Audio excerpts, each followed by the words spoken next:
If there is one constant in the consumer technology space, it's that the march of progress continues on ever forward. However, just because something new and shiny is always on the horizon, like there is always something new and shiny just over that next mountain ridge, that doesn't mean that you should always wait for it. So, in that vein, should you wait for the latest version of the Apple M1X or M2 or whatever they call it? I mean, should you wait for that next round of computers?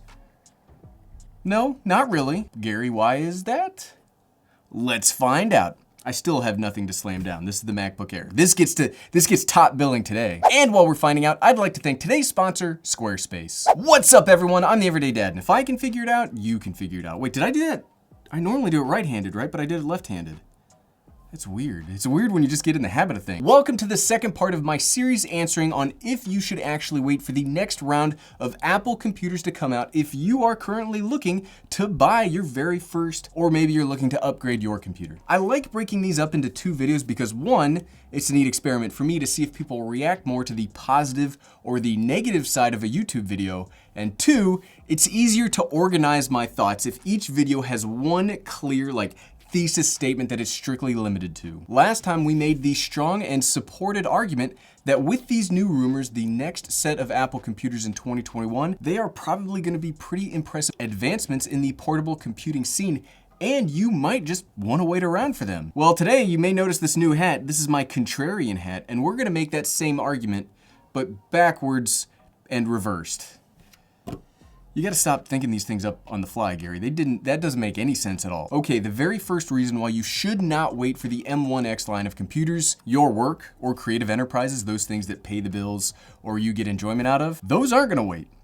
That's a pretty simple statement, and one that I feel is weird that I have to make so often. Yes, the next set of computers looks like they are going to be darn impressive. And from what we've already seen, they could make a serious jump from what we have available to us right now. Like, they could be a big jump from this MacBook Air I've got. But this MacBook Air we've got, what we have available to us right now is also darn impressive. I'm running a full YouTube channel processing terabytes of 4K video files every single month, and I'm doing that through a MacBook Pro 13. It's fast, small, reasonably priced. It's one of the best and most stable computers that I've ever owned, and I don't have to wait for it to come out.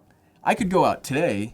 If I wanted to put on my mask, socially distance, and be safe, I could buy another one if I really wanted to, and I could have one here to replace this one if I were to freak out and trim it down a bit with my miter saw. I bought some woodworking tools. That's the thing that I really try to get across in these videos. In response to the hundreds of comments I get every week on asking if you should wait, you gotta know what you need. If you have a need now, buy what you need now.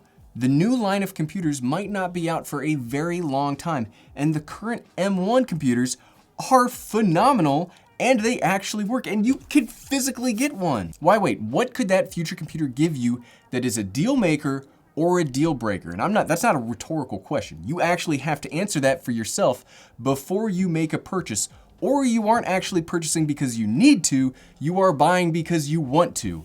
And in that case, you don't need my advice. Buy whatever makes you feel the best. The next reason to not wait around for the next round of computer technology is going to be an exact opposite of an argument that I made on Wednesday. Power. The computers in Apple's lineup today, from both the M1 line all up to that Mac Pro line, they're incredibly powerful. You just heard me say that I run a pretty intensive graphical business from a small travel. It's basically an ultrabook. We have enough power right now that as creatives and as other office professionals, okay, if you are a coder or an app designer, I don't know enough about that field, so sorry, maybe you do need more power. I don't know. That's, again, you'll need to know what your needs are.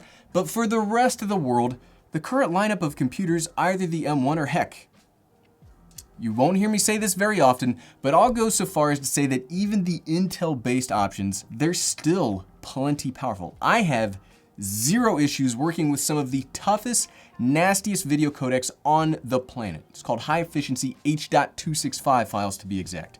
Those used to bring my older computers to their knees. And I don't mean older computers in like that old. I mean like current generation, currently selling computers can slow down with these kinds of files. And those current Apple computers, more so the M1s this time around, they have zero problems working with those files. And I want to pause here for a second.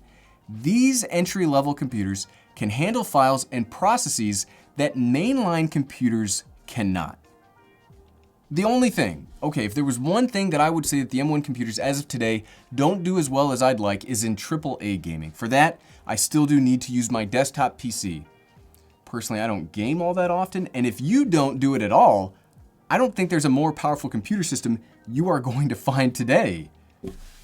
What? Why? Why would you want to wait? And that leads into my next reason to buy what's currently on the market, despite whatever else comes out, is the price. I don't know why I'm doing this. If you are currently on a budget and you are looking to get the very most value for your dollar, the computers today are the best value laptops that you can get. Remember, one of the reasons I said last time to wait was that this next set of computers are probably going to be the higher end options that we didn't get last time. These are objectively the lower end. They've got lower memory, they've got lower storage, they are the lower end options. So I'm talking these new computers could have more unified memory, potentially higher core count CPUs, redesigned chassis, additional ports, maybe even a GPU, and none of those things, none of them comes cheap. These next round of computers naturally will be the higher end of Apple line. Now, I do not think that this means the dreaded boogeyman Apple tax is gonna rear its ugly head again, because it's a silly thing that I don't think exists. What I think this means is that Apple is currently just filling out their higher end lineup, and these will, through that product development timeline, they will just cost more money. It's pretty simple, actually. So if you're looking to save money, these, no matter what else comes out, these will still probably be the best value for dollar. And something else that we might not have considered is while the M1 processor has quite legitimately blown many minds with how powerful it is, what's most impressive is its low power draw. But we don't exactly know if it will scale well with additional cores and with additional power provided to that new generation of processors. So as much as we are all looking forward to seeing continuous huge advancements in the speed that we can get, I don't know that I'd necessarily wait for some physics-defying technology to come out. The M1 Mac Mini, MacBook Air, and MacBook Pro 13 are computers that work very, very well, and they will not break the bank. So if you want to save some money, don't wait, go ahead and buy these. I need a gavel. We need a gavel here to just slam it down. Decision made. Dunk. The next reason I would say not to wait around is, who knows when they're gonna come out? Seriously, who knows when these things are ever going to materialize? Watch, they're gonna actually, as I release this video, they're gonna be announced, making me a fibber. These rumors, when they come out, can be very exciting, but could be all about products that don't come out until the winter release cycle. As somebody that makes videos on computers, I would hope that maybe the brand new computers would come out in early spring. Earlier the better, because I do love having some new hardware to talk about. However, despite how popular I may think I am in my own head, just because I want it to come out earlier, that doesn't mean that Apple will answer my hopes and prayers. It's totally logical and could be expected that the next set of releases could be iPads, AirPods, maybe a new iPhone SE, or something else that has nothing to do with Macs. Apple has a whole lot of stuff, and it's not like they're not only a laptop company. So again, I'm gonna reiterate something that I've said before. This is in line with the whole, if you have a need now, buy what you need now spiel I give every single time I make one of these videos, and that's why defining your needs are so important. And I'm just gonna come out and say it. I have a feeling that some out there do not actually define needs before you go out and buy computers or other technology. If you wanna buy something, that's awesome, more power to you. I buy stuff I want all the time. I do it all the time, but it's hard to plan around wanting something where it's much easier to plan around having a set of needs and then buying against that. One of the last reasons that I would give that waiting isn't something you should consider is nothing on the horizon really shows that Apple is looking to bring back Boot Camp. Now, if you don't know what Boot Camp is a program that lets you sideload Windows into your MacBook or into your Mac computer. If you are one of those folks that needs to have both Windows and Mac OS on the same machine, I still have yet to see Boot Camp look to be natively supported on the M1. It's still, if you go to select it, it still says it's not supported here. Yes, since these computers have been released, I've seen some workarounds for people that can get Windows ARM operating system running here, but do you really need that version of Windows? Or do you need that traditional x86 version of Windows?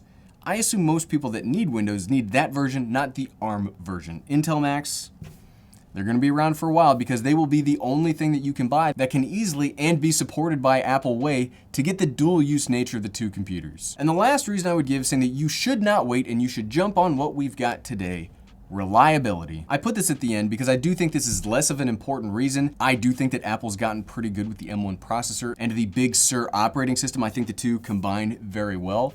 But whenever we have new styles of processors with new chassis and new designs, there is inherent risk that we could have issues with the new computers. It's been long enough now that the first generation of M1 Max are a fairly known quantity. We know their power, we know their drawbacks, and we know if and where there are issues. I say that these are first-gen computers, and they absolutely are, but I would really say they're like a 0.5 generation product. They're a transition product, not a whole new generation. Like I've said in previous videos, these are the least intimidating computers on the market, and Apple didn't do that much to the overall design of the Macs to fit them into this new architecture. But a totally new design could have several potential problems that we won't know about until we actually get them into people's hands. More powerful processors will need a more robust cooling system. They'll need more battery life. They could need bigger charging bricks. As we saw just a few years ago, Apple is not immune to maybe making their computers too small for their power level ambitions. In fairness, I'm not actually all that concerned about the thermal performance of these new computers, but I can't give you a real idea of what to look for because we don't know anything about what could go into these. We don't know what could go into these and what the size of them might end up being. Not just that, but there are a huge amount of question marks currently outstanding. Battery life, power, functionality. We have no idea, and I like making decisions based on what I know. And honestly, I don't know much about these new computers. I don't know much except people keep talking about them. But at the end of the day, so what, right? Look, I'm legitimately excited by what Apple will be coming out with this year. Don't take this video as me saying I'm not excited, because I am very excited. I think they've done an amazing job over the past couple of years, not only regaining lost ground from the late 2010s, but they've made very strong gains in the personal computing space. And I would argue with their current computers, they are the best value machines that you can get, especially when you are looking for a smaller computer. Look, Apple's basically taken over the Ultrabook category. I'm telling you, one of the things I was hoping to see from CES 2021 was some new Ultrabook that could take the crown, and I honestly can't recommend anything else that's for sale if you want a smaller computer, and that's not for lack of research or trying. Tomorrow, I would love to be able to read about a comparable computer that I could buy and show you all. When you boil it straight down, you need to have a real conversation with yourself on your requirements for a computer. If you know that, then maybe the existing computers will meet your needs and you don't need to wait. But maybe they don't, and you do need to wait around to see what comes next. Thanks to today's sponsor, Squarespace, you can create your own very beautiful website. Squarespace is the all-in-one platform to build a professional website, online store, or portfolio. It's easy to claim a domain/URL, create a custom site that matches your style, and bring your ideas to life. Head over to squarespace.com for a free trial. And when you're ready to launch, go to squarespace.com/everydaydad to save 10% off your first purchase of a website or domain. And thank you for watching.